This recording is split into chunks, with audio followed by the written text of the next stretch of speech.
জাতীয় নির্বাচনে নিজ দলের বিজয়ের ঘোষণা নিয়ে কানাডার প্রধানমন্ত্রী মার্ক কার্নি বলেছেন, তার দেশ কখনো আমেরিকার কাছে নতি স্বীকার করবে না।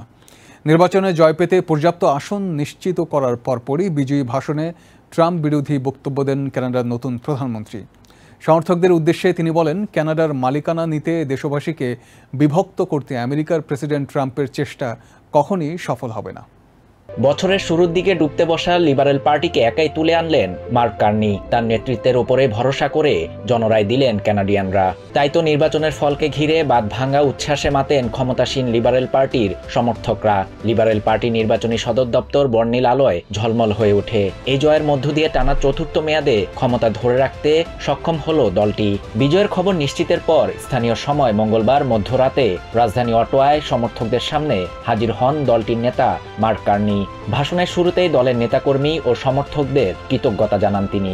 বিজয় ভাষণে কার্নি বলেন, আমেরিকার বিশ্বাসঘাতকতার ধাক্কা কাটিয়ে উঠেছে তার দেশ। আমেরিকার সঙ্গে পুরনো সম্পর্ক শেষ উল্লেখ করে ভাষণে তিনি আরো বলেন, কানাডাকে ভেঙে ফেলা ট্রাম্পের চক্রান্ত কখনোই সফল হবে না।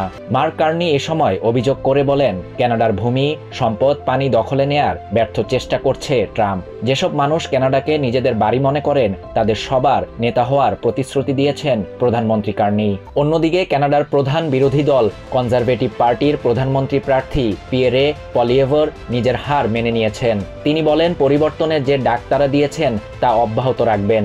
জারি থাকবে বিতর্ক, যেন দেশের মানুষের স্বার্থ হাসিল হয়। লিবারেল পার্টির এই ঐতিহাসিক জয়ের জন্য অবশ্য মার্ক কার্নির চেয়ে ডোনাল্ড ট্রাম্পকেই কৃতিত্ব দিচ্ছেন বিশ্লেষকরা।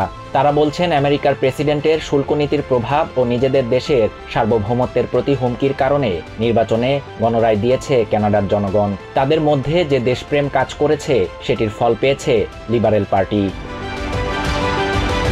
বিভিন্ন গণমাধ্যমের প্রতিবেদন থেকে প্রাপ্ত তথ্যানুযায়ী কানাডার 343 আসনের হাউস অব কমন্সে একক সংখ্যাগরিষ্ঠতা পেতে 172 আসনে জিততে হয়। এর মধ্যে লিবারেল পার্টি পেয়েছে 168 আসন, কনজারভেটিভ পার্টি পেয়েছে 144 আসন, ব্লক কুইবেকুইজ পেয়েছে 23টি আসন, এনডিপি পেয়েছে 60টি আসন, আর গ্রিন পার্টি পেয়েছে 1টি আসন।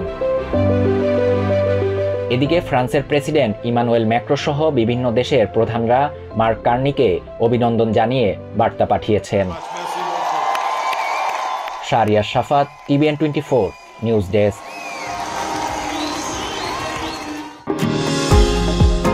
নিউ ইয়র্ক থেকে সম্প্রচারিত টিভিএন 24 টেলিভিশন বিশ্বজুড়ে বাঙালির কণ্ঠস্বর।